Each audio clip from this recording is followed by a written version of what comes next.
নমস্কার বন্ধুরা, আমিও বাঙালি রান্নাঘরে সবাইকে স্বাগত জানাচ্ছি। আবার একটা রেসিপি আপনাদের মাঝখানে শেয়ার করতে চলেছি, সেটা হচ্ছে লেবু চা। তাহলে চলুন দেখে না যাক আজকের রেসিপি। ওভেনে একটা পাত্রর মধ্যে আমি 2 কাপ মতো জল বসিয়ে দিয়েছি, আর সেটা কিন্তু হালকা ফোটা শুরু হয়ে গেছে। এখন দিয়ে দিচ্ছি পরিমাণ মতো চিনি। যে যেরকম চায়ে মিষ্টি খান সেই অনুযায়ী কিন্তু চিনিটা ব্যবহার করতে হবে। আর অনেকে অনেক রকমভাবে এই লেবু চা বানিয়ে থাকে। আজকে আমি যেরকম সহজভাবে লেবু চাটা বানাচ্ছি, অবশ্যই আবার ট্রাই করবেন। আশা করি ভীষণ ভালো লাগবে। এখন দিয়ে দিচ্ছি খুব অল্প পরিমাণে একটু চা পাতা। চা পাতাটা দেওয়ার পর কিন্তু আমি ভালোভাবে চাটা ফুটিয়ে নিচ্ছি।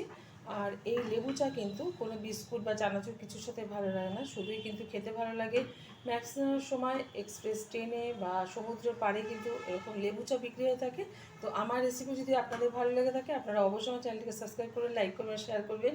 আর খুব সহজভাবে বাড়িতে একবার সন্ধ্যার দিকে এরকম একবার লেবু চা বানিয়ে খেয়ে দেবেন। আশা করি ভীষণ ভীষণ ভালো লাগবে। চাটা কিন্তু হয়ে গেছে, এখন ছেঁকে নেব। চাটা ছেঁকে নিচ্ছি।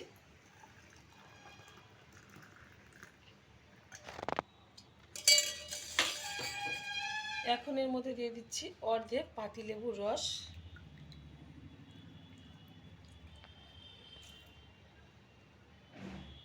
দিয়ে দিচ্ছি খুব সামান্য পরিমাণে একটু বিট লবণ।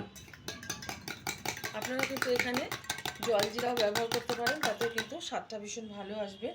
তো ঢেলে দিচ্ছি 2 কাপে। একটা প্লেটের মধ্যে 2 কাপ রেখেছি। দেখা হবে পরের ভিডিওতে নতুন কোনো রেসিপি নিয়ে। ধন্যবাদ।